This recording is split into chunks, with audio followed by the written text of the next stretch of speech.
The fire started in the northeast corner of the hall, near the tribute table where the rendered boar fat had pooled against a torch bracket that no one had thought to move. Dante noticed the smell before the flames were visible, the way roasting fat shifts into something sharper and wrong. She was carrying a tray of wine vessels when the first beam caught, and the heat that hit her face was not the familiar warmth of a feast hall doing its work. It was the other kind. She set the tray down on the nearest surface and looked for the door. The door was not where she had left it in her mind. The hall was full. 37 council witnesses, a ring of honor guard, 3 representatives of the outer packs who had ridden 2 days for the tribute, and Lady Vessa in ivory at the council chair's right hand. Dante was the only one in the room without a name on the seating chart. She had been given a serving sash and told to move quietly and keep her eyes down, and she had done both. And now the hall was filling with smoke, and she could not find the northeast exit door under the light that was no longer reliable. She heard her name once, very clearly, from a direction she did not expect. And then she was moving, lifted entirely off the stone floor, and the heat dropped behind her. That was how Dante first understood what Kael'Vorn, the Ashborn king, thought she was worth. She had not asked for the answer. She had not, until that moment, believed there was one. 3 weeks before the fire, Dante had been assigned to the feast hall the way someone assigns a bucket to a leek, without ceremony and without the expectation that the bucket would have opinions. Elder Sylvain had signed the work order himself, which was unusual. Senior council members did not typically concern themselves with servant rotation. Dante had noted the fact the way she noted most facts about her own life, which was quietly and without attaching too much meaning to it. Mira had been the one to mention it, leaning in the kitchen doorway with her arms crossed and her expression doing the thing it did when she was working through a problem. Mira was a kitchen wolf, steady and broad-shouldered, and constitutionally honest in a way that sometimes got her into trouble. She had been the one sitting beside Dante 2 seasons prior, when the refusal had happened. She had been the one to hand Dante a cup of water afterward, without speaking, which had been exactly right. "Sylvain doesn't sign servant orders," Mira said. "He signed this one," Dante said. "I know. That's what I just said." Dante folded the parchment and tucked it into her apron. She was 22 years old and had been an Omega-grade servant in the Ashborn Hall for 4 years, and she had learned that there were 2 kinds of unusual things. Unusual things that meant something was about to get worse, and unusual things that meant nothing at all. She had a poor record of distinguishing between them. The parchment was probably nothing. The assignment placed her in the main feast hall for the midwinter tribute ceremony, the largest formal gathering the Ashborn court assembled each year. The tribute brought outer packs to the king's table, sealed obligations for the coming season, and provided the council with a stage to demonstrate that everything within the Ashborn walls was in proper order. Servants at the tribute feast were selected for rank-appropriate presentation. They were not supposed to include anyone whose standing was publicly uncertain. Dante's standing was publicly uncertain. It had been publicly uncertain since a wolf named Connell had stood before a bonding circle 2 seasons ago, looked at her, and looked away. He had not said she was unworthy. He had not needed to. The looking away had communicated everything the pack hierarchy required. The pack name for what she had become after that was the Unmarked. She had heard it used in corridors. She had heard it used by women who said it gently, which was almost worse than the ones who didn't. Unmarked meant untethered, unspoken for, passed over by the mate bond process that sorted wolves into their permanent standings. It did not mean anything was wrong with her. The pack hierarchy did not operate on whether anything was wrong with someone. It operated on whose name appeared beside whose. Mira called it a fiction the council had assembled to avoid revisiting Connell's behavior. Dante did not disagree, but she had stopped requiring the distinction. She spent the 3 days before the tribute feast learning the hall's floor plan. She knew that if you were going to carry wine vessels in an unfamiliar space during a high ceremony event, in a room where making noise or disrupting eye lines could earn you a reprimand from any of the 4 council members who would be present, you needed to know exactly where your feet were going before you started moving them. She counted doors. She counted the distance between the torch brackets and the tribute table. She noted the northeast corner, where the torch bracket sat lower than the others, and where the boar rendering pans were stored. She did not mention the bracket to anyone. It was not her hall to manage. The tribute feast began at dusk. Dante was stationed near the far wall, which meant she saw the full room before she moved through it. She saw Elder Sylvain take his seat at the council table with the particular settled quality of a man who had arranged things to his satisfaction. She saw Lady Vessa arrive in ivory wool with a thin circlet at her brow, and she saw the way the council members near Vessa acknowledged her with the specific small gestures that meant her standing was confirmed and expected. She saw the outer pack representatives enter from the eastern passage, trail dusty and watchful. She saw the honor guard arrange themselves along the walls. She did not see the Ashbourne king arrive, which meant he was already in the room. That was the quality Dante would later have to account for, if she were being honest about the sequence of the evening. Cale Vaughan did not enter rooms. He was simply present in them, the way cold was present in stone walls after a hard frost, not arriving from outside, but emanating from within the structure itself. She had seen him once before, at a distance, during a council procession. She had registered him the way you register something that is plainly significant and equally plainly outside your category of concern. He was outside her category of concern. She picked up her tray. The ceremony proceeded. Elder Sylvain spoke the tribute welcomings with the ceremonial cadence the council used for formal occasions, a cadence that had the rhythm of meaning without always carrying it. The outer pack representatives presented their obligations in turn. Lady Vessa sat with her hands folded in the posture of a woman who knew she was being observed and had made her peace with finding that pleasant. Dante moved and poured and moved again, and she kept her eyes at tray level, and she was doing well.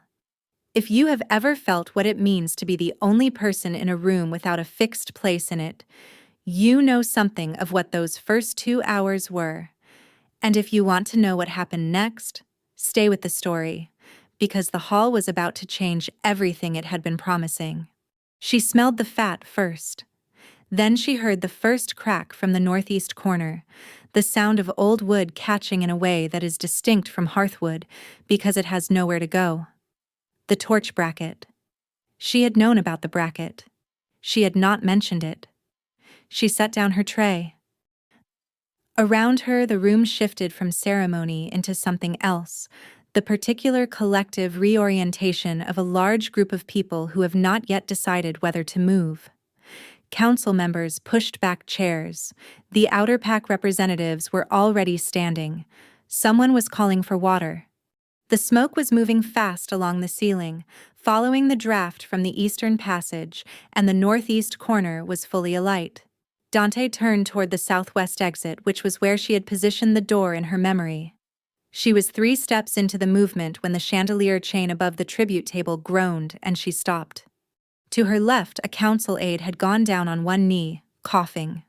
Around her, the crowd was sorting itself into people who knew where to go and people who didn't, and she was standing between the 2 groups and not quite belonging to either. She heard her name. She heard it above the noise and the creak of the burning beam and the sudden rush of air that meant a window somewhere had broken, and she turned toward the voice. And that was when Cale Vaughan crossed the hall toward her, at a pace that was not hurried, but was absolute, and lifted her from the floor, and carried her out through the southwest arch, and the heat dropped behind them like a door. Closing.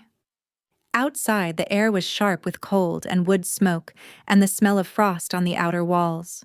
Dante became aware that she was several feet off the ground, and that the arms holding her were not loosening.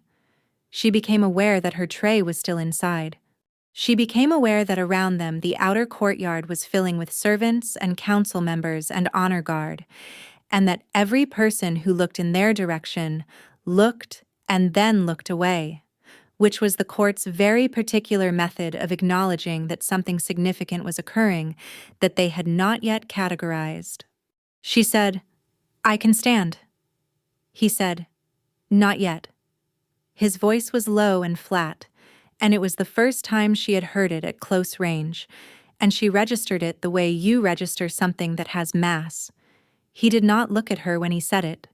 He was looking at the hall, at the smoke rising above the roof, at the position of the honor guard, conducting some internal assessment that had nothing to do with her discomfort, and everything to do with what was still happening. She did not ask again. He carried her to the east wing of the residence, up a stair she had mopped exactly twice and not been permitted to use otherwise, and through a door a guard opened without being asked. The room was stone and firelit, with a window looking out over the outer yard, wide enough that the hall fire was visible through it. He set her on the settle near the hearth, and she felt the floor under her feet as if she were remembering what it was. He said, "You are not injured." It was not a question. She said, "No." He said, "What is your name?" Not your rank, not your assignment, not which kitchen rotation you belong to or which elder signed your work order. Your name. She almost answered with her rank.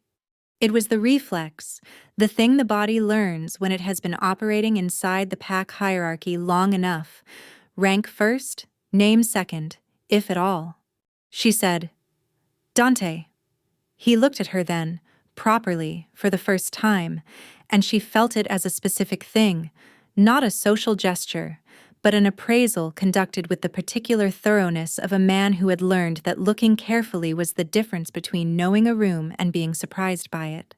He said, "Stay here tonight. There will be someone at the door." He left. She stayed. The first night she did not sleep much. The fire was visible through the window, reduced now to a controlled burn that the hall's structure would survive, and she watched it the way you watch something you had a small part in. The bracket she had seen and not reported, the pan she had noted and not moved. She was not the cause. She knew she was not the cause. The knowing did not entirely settle the question. Mira found her the following morning, which was a small act of navigation through court hierarchy that Mira accomplished by asking the guard at the door if the woman inside needed anything and then providing the answer herself before the guard had time to form one. She brought bread and dried meat and a look on her face that meant she had already heard most of what had happened and was assembling the rest. "You're in the East Wing," Mira said, in a tone that indicated the geography was significant. "There was nowhere else to go," Dante said. "There was the servant dormitory. Everyone else went to the servant dormitory." He said to stay here. Mira sat down at the foot of the settle and looked at the door, and then looked at Dante, and said nothing for a moment, which was the most eloquent thing she could have done. "He carried you out," Mira said. "The hall was on fire. He carried you out specifically." There were 36 other people in that hall. Dante ate some of the bread. Outside the window she could see the outer yard beginning its morning patterns, honor guard rotation and a supply cart, and 2 wolves running the eastern wall in their full forms, gray against the frost. The hall's northeast corner was visible above the yard wall, and it was standing. The roof had held. "Sylvain signed my work order," Dante said. Mira set down her bread. "I know," she said. "I've been asking around about that." She paused. "I heard something from one of the tribute aides. I don't have all of it yet." "What part do you have?" "The part where Sylvain told someone that the Omega rotation for the feast hall was expendable placement." Those were the words. Expendable placement. The room was warm. The fire in the hearth was steady and banked right. Dante kept her expression level and absorbed the words without allowing them to do what they wanted to do, which was confirm every assessment of her standing she had spent 4 years trying not to fully believe. "He thought I was decorative," she said. Or not even that. Mira said, "He thought you were invisible. That's different." On the second day, Cale came back. He arrived in the late afternoon, without announcement, which was a quality he had that most people in his position had trained out of themselves. He sat in the chair across from the settle and did not speak immediately, and Dante sat with her hands in her lap and watched the fire and waited, because in her experience the powerful spoke when they were ready, and not before. He said, "The council will want a report on the fire's origin." "The torch bracket in the northeast corner," she said. "It was lower than the others. The fat pan should not have been stored beneath it." He looked at her. She said, "I noticed it before the ceremony. You didn't report it. It wasn't my hall to manage." The silence that followed had a quality she had not expected. It was not disapproval. It was something more careful. The silence of a man who is examining a statement from more than one angle. He said, "Who assigned you to the hall?" "Elder Sylvain." Something shifted in him, small and controlled, the way a still body of water shifts when a stone breaks the surface at one edge. He did not pursue it in words.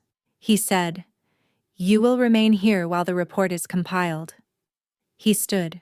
He moved to the window and looked at the outer yard for a long moment. Then he said, "The hall is usually quiet after the tribute, even when it isn't burning." She heard it for what it was before she could prevent herself from hearing it, the small gap in the controlled face, the sentence that had arrived from somewhere other than authority. He caught it as it landed, and the line of his shoulders settled back into stillness, and he did not look at her again before he left. She sat with the sentence for a long time. On the morning of the second day, she tested the door. She had not tried it before. She had told herself it was because she had no reason to leave, which was partly true. The other part was that she had been operating inside a system that kept doors locked to her for long enough that she had stopped testing them. She crossed the room, put her hand on the latch, and pressed. The door opened. She stood in the doorway for a moment, feeling the cool corridor air on her face, and then she stepped back inside and closed it. She thought about every hour of the preceding day and a half, the way she had read his instruction to stay as confinement, the way she had read the guard at the door as enforcement. She thought about the question he had asked, not her rank, but her name. She sat down on the settle and pressed her thumb against the middle of her palm, hard, and thought. He had not locked her in. He had told her she was not injured and asked her name and told her to stay, and every assumption she had built on top of those three facts had been her own construction. She was not sure what to do with that. The third morning brought Lady Vessa's petition.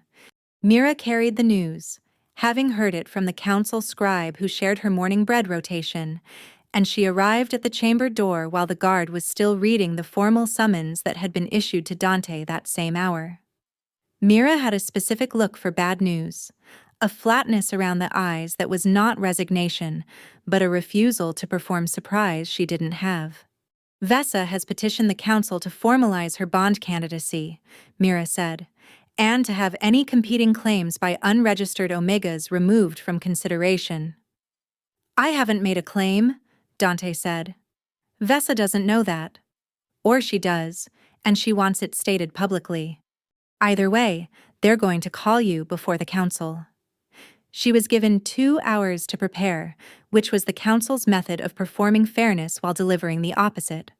She combed her hair with the comb from the small chest beside the bed, a chest she had not opened until this moment, and found that it was fully stocked, brush and comb and clean wool, and a stoppered glass of salve for the smoke-irritated skin at her temples.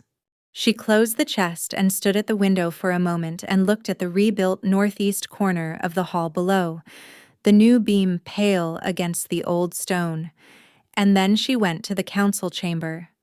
The council chamber was a long room with a carved stone table and 11 seats, of which 9 were occupied. Elder Sylvain sat at the far left, Vessa sat at the council head's right hand, in the same position she had occupied at the tribute feast, and her ivory wool was freshly pressed. Dante stood at the entrance threshold and looked at the room the way she had looked at the feast hall, mapping doors. Elder Sylvain said, "The unmarked stands before this council." There it was. The same phrase from the tribute feast, spoken now into this room, and Dante heard the weight it was intended to carry. She stood with her hands at her sides and kept her breathing even. Vessa said, "The matter before this council concerns the king's proper bond succession. I carry council-registered candidacy, verified by 3 elder signatures. The Omega who is placed in the feast hall carries no registration, no standing, and no claim that this council is obliged to recognize." A council member toward the center of the table, a woman named Elder Ain, said quietly, "She was placed there by one of us. That is relevant." Sylvain said, "She was placed as a servant. Servants do not become candidates by virtue of accidents." "He carried her out," Elder Ain said. "He carried a body out of a burning building. He would have done the same for a piece of furniture." Dante looked at Sylvain and said, "You sign the work order yourself. Servants are rotated." "Senior council members do not rotate servants," Dante said. "You know what you put me there as. You set it to the tribute aid. Expendable placement." A sound moved through the council chamber, not words exactly, but the particular displacement of air that happens when something that was supposed to stay private enters a formal room. Sylvain said, "You have no witnesses to that."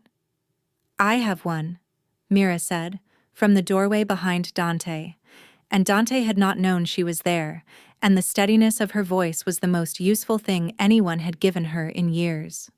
Sylvain's expression did not change with speed, which was the tell of someone who had trained for this moment and found it arriving earlier than planned.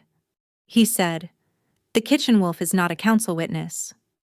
Elder Ain said, "She's a witness to a council member's words. The distinction matters, Sylvain." Vessa said, "None of this is relevant to the bond candidacy petition." Her voice was still smooth, but there was a sharpness at the edge of it that had not been there at the start of the session. "The Omega is twice past, is she not? A bond refusal in open circle 2 seasons prior. The council has a record." She looked at Dante directly. "You may renounce any informal understanding with the king. Do so now before this council and the matter is concluded." The room waited. Dante thought about Connell and his eyes sliding sideways, and the bonding circle and the cup of water Mira had handed her without speaking. She thought about the question he asked her, not her rank, but her name. She thought about the unlocked door. She said, "I have nothing informal with the king. I have no claim to renounce. What I have is a question for this council about why a senior elder assigned a woman he called expendable to a feast hall where her safety was not a consideration, and whether that elder's candidacy petition should carry more weight than the answer to that question." Sylvain said, "You are twice past. You stand here with no standing, no registration, no bond right." He said it again in front of the council, and that made 3 times across 3 settings: the tribute hall, the petition summons, and here. 3 times named and reduced, 3 times placed below the line. She said, "Then I renounce nothing and accept whatever the council determines. You may not have my silence. You may have my absence, if that serves better." Elder Ain made a sound that was not quite a word. Sylvain said, "The Omega has no standing to refuse a council instruction. Her last standing was formal on the feast assignment, which ended with the fire. She currently holds no position in this hall. The petition proceeds." And Dante understood, with the particular clarity of a door closing on a mechanism you had not entirely understood was a mechanism until it locked, that she had just lost the last formal thing she had. The feast assignment, the tattered slip of rank it had provided, gone with the fire. She was standing in the Ashbourne Council chamber with nothing on either side of her name. She turned to leave. She had made 3 steps when the chamber door at the far end opened, and the air in the room changed. It was a specific change, not the movement of cold from outside, but the kind of shift that happens when a room's architecture recognizes the thing it was built around. The council members who had been leaning forward in their chairs settled backward. Vessa's hands, folded on the table, separated and refastened. Even Solvain, who had the quality of a man who believed himself to be the heaviest thing in any room he entered, went still. Kael'Vorn stood at the far threshold. He looked at the room, not at anyone specifically, and then he looked at Dante. He walked the length of the chamber and stopped beside her, not in front of her, beside her, and that placement was visible to every person at the table. He said to the council, "Who gave this summons?" Solvain said, "Standard petition procedure." "She was in my care. She held no position. She holds mine." The council chamber did not respond to that sentence immediately, because there was no immediate response available. It was not a petition. It was not a candidacy registration. It was a declarative sentence from the King of the Ashbourne, spoken in front of 9 council members and a registered bond candidate, and a kitchen wolf in the doorway, and it had the specific weight of a thing that could not be filed and then quietly lost. Vessa said, "The council registration process requires formal bond candidacy documentation and elder verification before the king may formally claim any candidate as his own." Kael turned and looked at her. He did not respond in words. The look was enough. Vessa's hands refolded and she did not speak again. Elder Ain said carefully, "The king's formal acknowledgement of a candidate's standing supersedes petition review in Article 7 of the Compact. That is the standing rule. Solvain, you authored Article 7. Solvain said, "I authored it for documented candidates, not for unmarked Omegas who were placed as servants." Kael said, "Then, document her." He looked at Solvain. "You placed her in that hall without protections and called her expendable before witnesses," he said. "That is a matter for council review, not petition. Your candidacy work with Lady Vessa will also be reviewed. The question of who signed what order and why is now before this council, and you will not be presiding over that review." Solvain said, "You cannot remove me from a council review without cause filed formally." Mira, from the doorway, said, "I have a statement ready if the council needs a witness account." She said it simply, without drama, the way she said everything, and it landed in the room like a stone in still water. Elder Ain turned toward Mira. 2 other council members exchanged a look. Solvain's mouth closed on whatever he had been about to say and did not reopen. The review would take weeks. Dante knew that.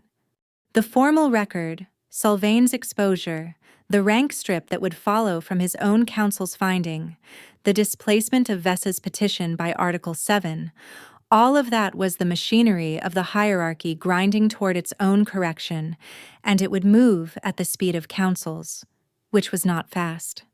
She knew that. What she did not know, standing beside Kael in the stone chamber with the 9 council members watching and Mira in the doorway, and Lady Vessa's folded hands very still on the table, was what to do with the fact of him beside her. He said, "Lo," meant only for her. "You didn't renounce." She said, "There was nothing to renounce." "You knew that when they asked. You knew it would cost your remaining standing."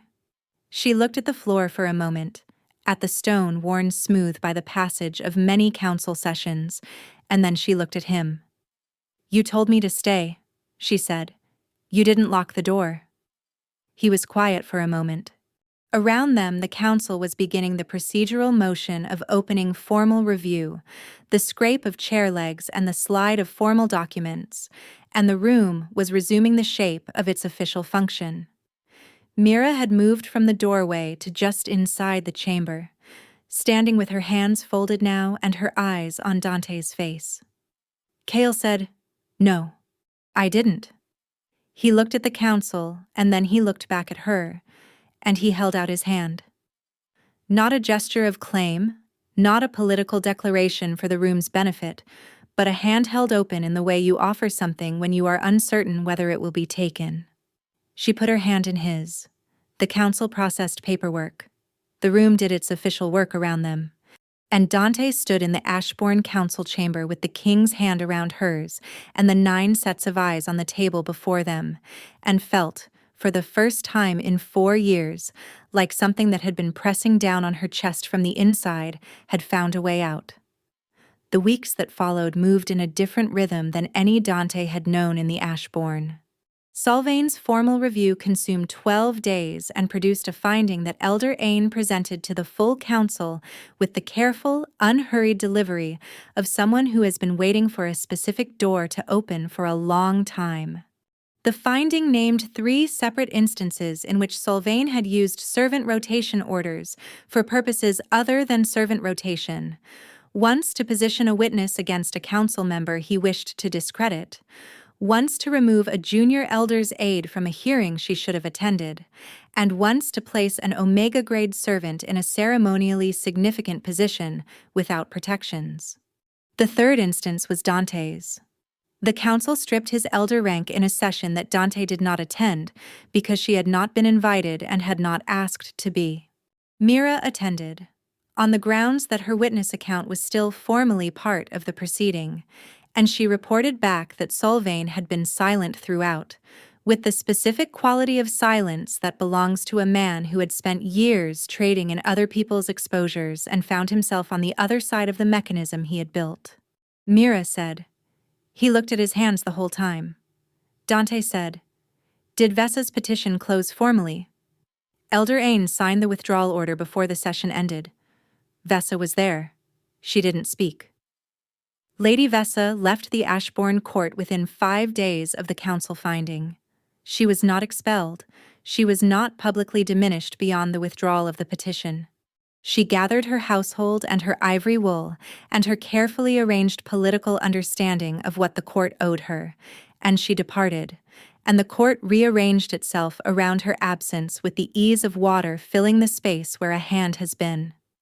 Dante did not watch her go. She was standing in the east wing window when the cart left through the outer gate, because the east wing was where she still woke in the mornings, and the window faced the outer yard, and she happened to see it. She did not look long.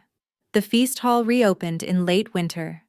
The new beam had been fitted and sealed, and the torch brackets in the northeast corner had been repositioned, with the rendering stores moved to a stone room off the kitchen corridor where they belonged. The hall smelled of new wood and old stone and the cold that crept in through the eastern passage, which was the smell of the Ashbourne when it was functioning correctly. Dante walked through it on the morning of the reopening, before anyone else arrived.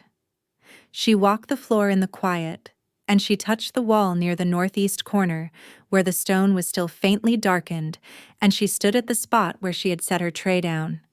The tray was gone. Someone had collected it. She was glad.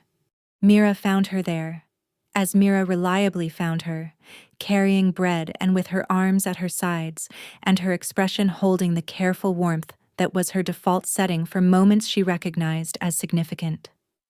"They're calling you the King's Acknowledged," Mira said. "In the kitchens, in the outer guard rotation. Everywhere. I know. Dante Thornwood, acknowledged of Caelvorn, Ashbourne King." Mira said it straight, without ceremony and without irony, because it was simply the thing that was true now. "You should hear what it sounds like." Dante heard what it sounded like. She heard it in the greeting of the council scribe who held the door for her when she passed. She heard it in the way Elder Ain looked up from her papers and nodded.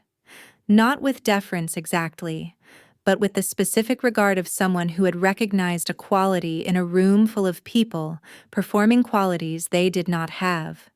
She heard it in the silence where Solvain's voice used to be. She heard it loudest in the way the feast hall was quiet around her that morning, and was simply a hall, and held her without requiring anything from her. Cale came into the hall while she was still standing at the center of it. He was without ceremony, without the honor guard that accompanied him everywhere else, and he stopped inside the door and looked at her in the hall, the way she had seen him look at rooms before, assessing whether they were safe. He looked at her, and she understood that for him, she had become part of how he assessed whether a room was safe. She had not been someone's accounting of safety before. She stood with it and let it settle.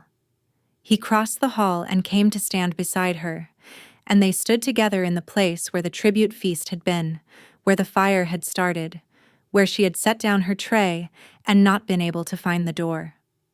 The northeast corner was pale and clean. The chandelier chains were new iron, fitted tight. She said, "I'm going to keep noticing when the brackets are wrong." He said, "Good." She said, "I'm going to say something about it next time." "I know," he said. She looked at him. He looked back at her. Steady, without the controlled distance she had spent 4 years learning to read as the natural climate of people who held authority. This was something else. This was a man who had carried her out of a burning hall and not set her down until she was somewhere safe, and who had then left the door unlocked because confinement was not what he had meant. She felt his hand, open against hers, the same gesture as the council chamber. Patient, uncertain in the way that was not weakness but honesty. She put her hand in his, in the rebuilt hall, in the pale winter morning, with Mira standing at the doorway behind them because Mira was always at the doorway, witnessing, steady as stone. The hall held the three of them in its new quiet. Outside, the Ashbourne went on, pack and court and council, hierarchy and winter and the long ordinary work of a world that had briefly mislaid her and was now, slowly, learning what it had almost lost. She was not the unmarked. She had not been for some time. She was simply herself, and that had been, in the end, sufficient.